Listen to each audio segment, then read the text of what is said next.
Hello दोस्तों, नमस्कार। मैं हूँ Rashmi, M Ed gold medalist, NET qualify. एक बार फिर से मेरे चैनल एजुकेशन विद रश्मि में आप सबका स्वागत है। दोस्तों, कल से आपकी जो इंटेलिजेंस की क्लास शुरू हो गई है, तो उसी में हम आगे बढ़ते हैं, आगे बात करते हैं। कल जो इंटेलिजेंस की क्लास खत्म हुई थी, वो कहाँ पर खत्म हुई थी? फ्रीमैन के क्लासिफिकेशन पर खत्म हुई थी। ठीक है, तो आज का जो टॉपिक है, आज हम बात करेंगे डेफिनेशंस की या फिर बुद्धि की परिभाषा। बुद्धि की परिभाषाएं। अब आप सोच रहे होंगे कि इस टॉपिक को यहां पर पढ़ाने का या बताने का क्या मतलब है। सारी डेफिनेशंस बुक में दी हुई हैं। एक अच्छे राइटर की आप बुक उठा लेंगे तो डेफिनेशंस आपको सारी की सारी किताबों में मिल जाएंगी। लेकिन एग्जाम में यहां से क्वेश्चनिंग होती है, ठीक है, और क्वेश्चन चाहे सरल हो या फिर कठिन हो, ठीक है, एक एक क्वेश्चन जब हम अच्छे से करते हैं, अच्छे से करने का मतलब है कि सही करते हैं, क्योंकि ऑब्जेक्टिव में तो सही या गलत होता है, अच्छे या खराब का कोई मतलब ही नहीं होता है। तो जब हम एक एक क्वेश्चन सही करेंगे तभी हम क्या करेंगे कि अपने जो परिणाम है उस तक पहुंच पाएंगे। तो चलिए आज हम बात शुरू करते हैं बुद्धि की परिभाषाओं की। तो कहां पर हमने कल क्या बताया था कि बुद्धि की जो परिभाषाएं थी,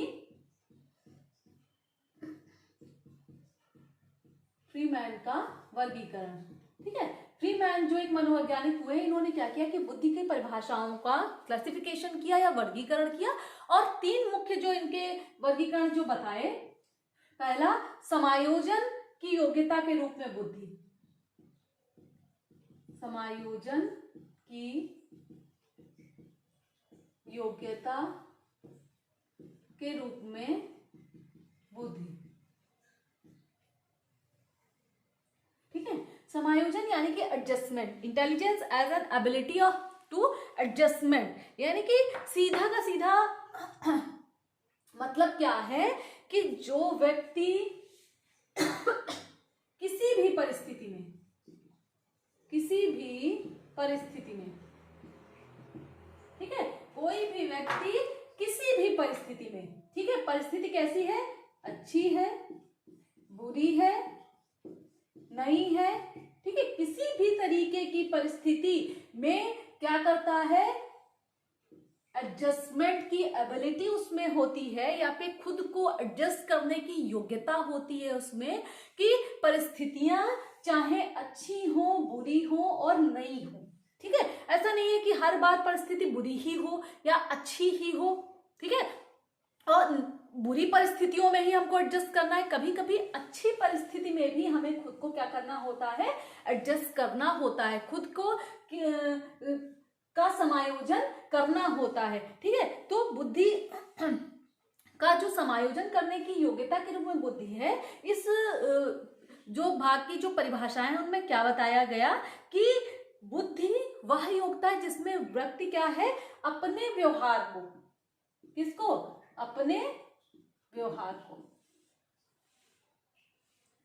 इस प्रकार से पुनर्गठित करता है कि वह नवीन परिस्थितियों में अधिक प्रभावपूर्ण, ठीक है, प्रभावपूर्ण के साथ साथ में उपयुक्त, अधिक प्रभावपूर्ण और अधिक उपयुक्त ढंग से कार्य कर सके, ठीक है। ऐसा नहीं है कि परिस्थिति अच्छी हो गई तो हमने क्या किया कि नहीं नहीं हम तो समायोजन कर लेंगे, लेकिन क्या होता है कि परिस्थिति अच्छी है तब तो अच्छी बात है, बुरी है या फिर नहीं है, व्यक्ति हर परिस्थिति में अपने व्यवहार को अधिक से अधिक अच्छा और प्रभावपूर्ण बनाने की कोशिश करे, यही क्या है, इस समायोजन की योग्यता के रूप में बुद्धि है, ठीक है। इसमें आ गए हैं आपके स्टर्न, नाम याद रखिएगा, इनको नोट कर लीजिए कहीं भी, क्योंकि नाम पूछे जाते हैं एग्जाम में कि ये बुद्धि के किस प्रकार के अंतर्गत आते हैं या फिर इन्होंने, इनकी विचारधारा क्या थी। स्टर्न, बर्ट, क्रूज, ठीक है, ये तीनों जो मनोवैज्ञानिक थे, ये समायोजन की योग्यता के रूप में बुद्धि के कॉन्सेप्ट को इन्होंने क्या किया था, स्वीकार किया था, यानी कि समायोजन, एडजस्टमेंट याद रखिएगा, स्टर्न, बर्ट और क्रूज, ठीक है। अब स्टर्न की इनमें जो डेफिनेशंस है, एक एक डेफिनेशंस आपको हम बता देते हैं। ठीक है, क्या इन्होंने बताया? स्टर्न ने कहा कि बुद्धि जीवन की नवीन परिस्थितियों, ठीक है, बुद्धि जीवन की नवीन परिस्थितियों तथा समस्याओं के अनुरूप समायोजन की सामान्य योग्यता है। समायोजन की सामान्य योग्यता है। ठीक है, अब यहां पर क्वेश्चनिंग कैसे होती है एग्जाम में, इस चीज को बिल्कुल ध्यान रखिएगा आप लोग। सबसे पहले तो आपसे ये पूछा जाएगा कि ये जो तीन जो पहला ये बताया है, दूसरा, तीसरा, ठीक है, इन में कौन है कौन नहीं, हो सकता है एक्स्ट्रा में डाल दें। ठीक है, फिर इसके समर्थक कौन थे इस कॉन्सेप्ट के, तो स्टर्न, बर्ट और क्रूज थे। कभी कभी क्या होता है, सीधे सीधे डेफिनेशन दे देते हैं और ये डेफिनेशन किसकी है। ठीक है, अगर डेफिनेशन से राइटर का नाम पहचानना है तो मान लीजिए कि ये तीन नाम आपको बिल्कुल रटे हुए हैं, ठीक है, लेकिन आपको डेफिनेशन नहीं पता, समझ में आ रहा है कि किस वर्ग के अंतर्गत है या किसकी है। तो अब सबसे पहले आप देखिए यहाँ पर क्या लिखा है, समायोजन की योग्यता, समायोजन की सामान्य योग्यता। तो समायोजन यानी कि आप इसमें आए और इसमें से आप इनमें तीनों में पता लगा लेंगे कि डेफिनेशन किसकी है, स्टर्न की है। ठीक है, तो आपको कीवर्ड पकड़ने हैं, कुछ महत्वपूर्ण वर्ड पकड़ने हैं ताकि कम समय में और बहुत जल्दी आप प्रश्न का उत्तर क्या करें, खोज लें। ठीक है, तो यहां पर इन्होंने क्या बताया, समायोजन बताया। ठीक है, अब हम आ जाते हैं सेकंड नंबर पर।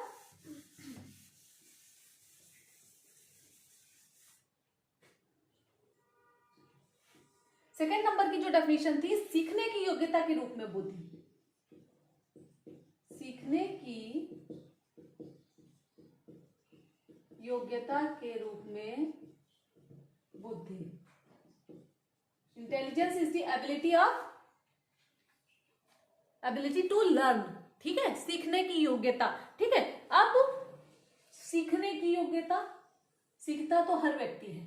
ठीक है, सीखना हर व्यक्ति सीखता है। बच्चे की बात कर लीजिए, क्लासरूम में जितना भी सिलेबस होता है हर बच्चा सीखता है, लेकिन यहां पर क्या बात की जा रही है, शीघ्रता से सीखने की।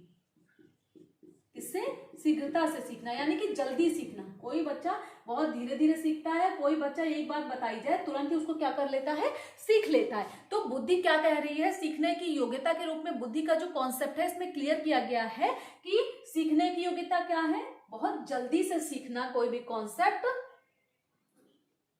व्यापकता से सीखना और नवीन ज्ञान।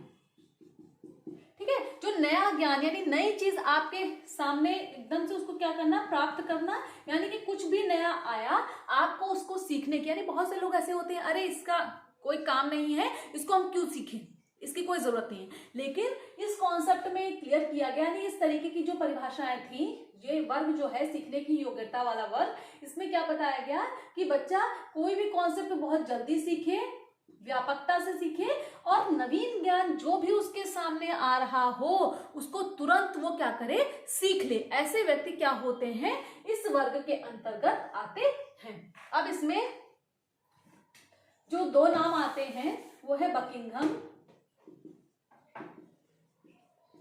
डियरबोर्न। ठीक है, एग्जाम में ये इस तरीके से पूछा जा सकता है कि बकिंघम ने बुद्धि के जो क्लासिफिकेशन है उसमें किस वर्ग को स्वीकार किया है, इनकी परिभाषा किस वर्ग के अंतर्गत रखी गई है। तो सीखने की योग्यता के रूप में बुद्धि। अब इनकी सीधे सीधे डेफिनेशन क्या है, बुद्धि सीखने की योग्यता,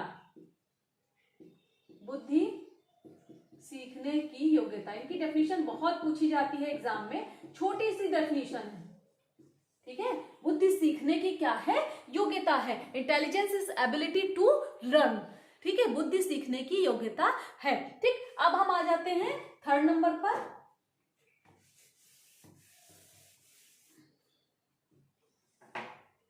अमूर्त चिंतन के रूप में बुद्धि, अमूर्त चिंतन के रूप में बुद्धि। ठीक है,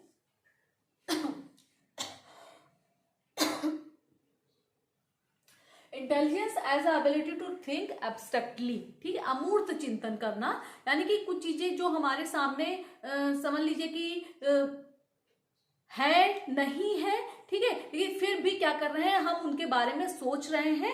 तो विनय, सीधा सीधा नाम इनका बहुत पूछा जाता है, इंपॉर्टेंट लिखकर इसमें नोट कर लीजिए कि अमूर्त चिंतन के रूप में बुद्धि का कॉन्सेप्ट यानी विनय किस वर्ग के अंतर्गत आते हैं। और दूसरा टर्म है, दोनों ही नाम बहुत पूछे जाते हैं और दोनों की डेफिनेशंस बहुत इंपॉर्टेंट है, दोनों की डेफिनेशन थोड़ा ध्यान दे लीजिएगा, ठीक है। यहाँ पर हम विनय की डेफिनेशन की बात करते हैं, बुद्धि खोज पर आधारित, ठीक है, बच्चे में किसकी क्षमता होनी चाहिए, खोजने की क्षमता होनी चाहिए, आधारित खोज परखता, जो उचित ढंग से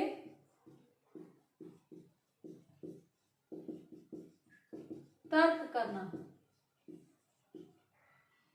तर्क करने, उचित निर्णय लेने,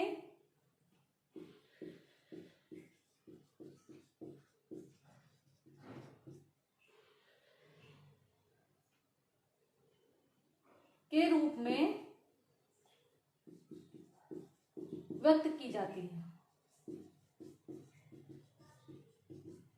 ठीक है। इन्होंने क्या बताया कि यहां पर देख लीजिए इनकी डेफिनेशंस में कहीं भी अमूर्त शब्द का इस्तेमाल नहीं हुआ है। अब कैसे आप ये पता करेंगे, ठीक है, अमूर्त सबसे पहले तो इन्होंने खोज की बात की है, खोज परखता, फिर उचित ढंग से तर्क करना, जहां पर तर्क की बात आ जाएगी वो अमूर्त चिंतन हो जाएगा, ठीक है, और उचित निर्णय लेना, यानी कि कोई भी बात हमारे सामने आई, कोई भी समस्या आई, पहले हम तर्क करेंगे, फिर क्या करेंगे, चिंतन, पहले फिर चिंतन करेंगे और फिर उसके बारे में क्या करेंगे, हम निर्णय करेंगे, ठीक है, उसके बारे में हम क्या करेंगे, निर्णय करेंगे। और इस तरीके से जो बुद्धि की जो डेफिनेशंस थी वो तीनों के तीनों वर्ग क्या होते हैं आपके सामने आ गए हैं। और डेफिनेशंस जो हैं इनकी, ठीक है, मेनली जो ये नाम बोल रहे हैं इनको जरूर आप याद कर लीजिएगा किस वर्ग में आते हैं और इन्होंने किसकी बात की है, ठीक है। और एक टर्म की डेफिनेशन भी बुक से देख लीजिएगा, इंपॉर्टेंट है। अब बात करते हैं वर्ग के बाद, कुछ लोग ऐसे रह गए जिन्होंने कहा कि नहीं, बुद्धि की परिभाषाओं का और विश्लेषण किया और इसकी एक व्यापक परिभाषा दी, ठीक है, क्योंकि ये जो वर्ग आए थे ये किसी एक पक्ष का, ठीक है, केवल एक पक्ष का, यानी कि अमूर्त चिंतन का, यानी कि या फिर सीखने की योग्यता या समायोजन की योग्यता। ऐसा नहीं हो सकता कि कोई भी व्यक्ति में अगर सीखने की योग्यता है तो वो बड़ा बुद्धिमान है, ठीक है, तो या फिर कोई समायोजन अच्छे से कर रहा है तो वो बुद्धिमान है, या फिर कोई अमूर्त चिंतन बहुत अच्छा कर रहा है तो वो बुद्धिमान है, ऐसा नहीं है। ये केवल जो तीन जो ऊपर डेफिनेशंस आई वो केवल और केवल बुद्धि के एक पक्ष से संबंधित थी। तो बुद्धि इस संबंध में बुद्धि की वैश्लर, ठीक है, वैश्लर का नाम याद रखिएगा, वैश्लर ने इस संबंध में क्या बताया कि बुद्धि की एक ऐसी व्यापक परिभाषा होनी चाहिए जिससे व्यक्ति के अधिक पक्षों के बारे में जानकारी प्राप्त हो और ये निष्कर्ष पर पहुंचा जाए कि व्यक्ति कितना बुद्धिमान है, ठीक है। तो इन्होंने जो एक बुद्धि की सर्वमान्य परिभाषा, याद रखिएगा, बुद्धि की व्यापक परिभाषा या सर्वमान्य परिभाषा किसने दी थी, वैश्लर ने दी थी। तो बुद्धि की परिभाषा क्या थी कि बुद्धि किसी व्यक्ति के द्वारा उद्देश्यपूर्ण ढंग से कार्य करने, उद्देश्यपूर्ण ढंग से कार्य करने की पॉइंट पकड़िए आप केवल, ठीक है, तो आपको डेफिनेशंस कभी नहीं भूलेंगे। वैश्लर ने पहला पॉइंट क्या बताया कि बुद्धि किसी भी व्यक्ति के द्वारा, यानी कि हमने कुछ उद्देश्य निर्धारित किए और उद्देश्यों के आधार पर क्या कर रहे हैं, काम कर रहे हैं, ठीक है। फिर तार्किक चिंतन,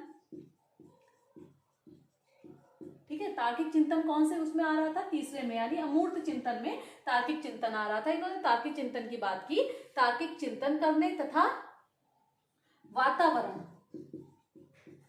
के साथ